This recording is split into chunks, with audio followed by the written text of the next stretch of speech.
व्यर्थ कर्म जब मनुष्य करता है तो उसे कुछ भी प्राप्ति नहीं होती है, परंतु जब वो व्यर्थ कर्म को छोड़कर सार्थक कर्म की तरफ बढ़ जाता है तब वह ज़िंदगी में सब कुछ प्राप्त कर लेता है। व्यर्थ कर्म तो हानिकारक है, जो उसको और नरक की तरफ लेकर जाते हैं, परंतु सार्थक कर्म ऐसे कर्म होते हैं जिनसे वह स्वर्ग की तरफ, अपने आत्म उत्थान की तरफ चलता चला जाता है, अपने आप को और विकसित करता जाता है, उसके अंदर और दिव्यता और सुगंध आती है।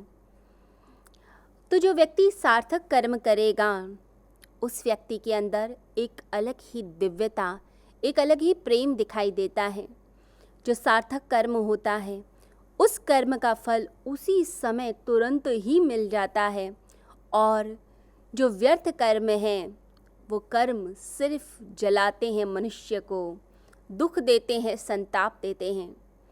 तो जैसे हम रास्ते में जा रहे हैं और रास्ते में जाते जाते हमें कोई प्यारा सा बच्चा दिखाई दिया, बहुत ही सुंदर प्यारा सा बच्चा, उसने हमें देखकर मुस्कान दी, स्माइल पास की, तो हमने भी उसको देखकर हम भी मुस्कुरा उठे।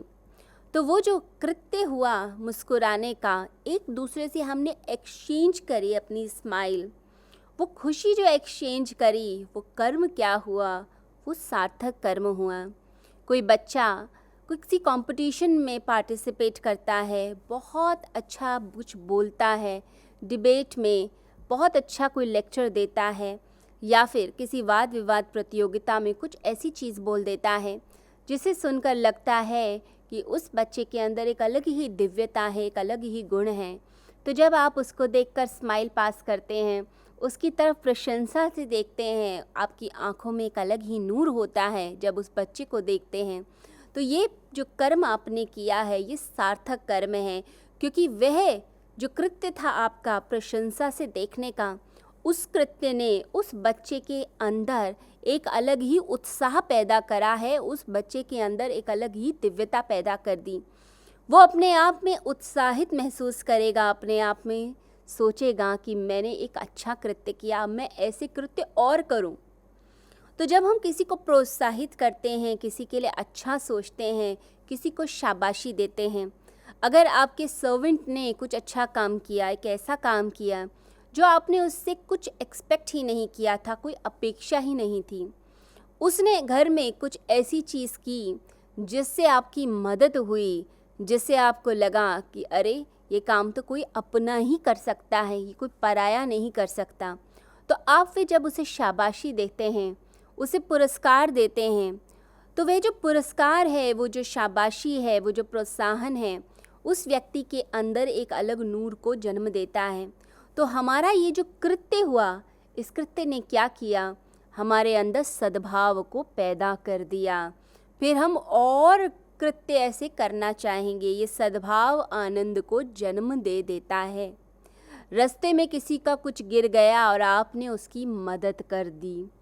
कोई भी छोटी सी भी चीज़ आप करते हैं, छोटा सा भी कोई कृत्य ज़िंदगी का, जो आपके अंदर एक विनम्रता को पैदा करे, आपके अंदर दूसरों के प्रति अच्छी भावना को पैदा करे, सद्भाव को पैदा करे, सात्विकता का उदय जिसके अंदर होता है, वो सारे कृत्य सार्थक कर्म माने जाते हैं, जो आपको उसी क्षण आनंद से भरते हैं।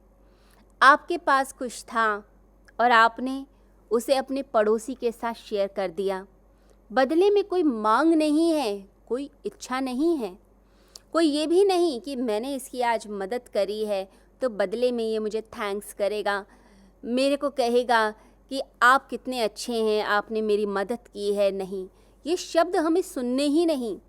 ना हमने थैंक्स की प्रतीक्षा की, ना हमने बदले में कुछ मांग की, ना ही कोई वृथा आशा की। हमने बस एक कृत्य कर दिया। मेरे पास था, ज़रूरी थी पड़ोसी को, मुझे लगा उस बेचारे को कष्ट है, चलो मदद कर देते हैं। ये जो कृत्य होता है ये सार्थक कर्म होते हैं।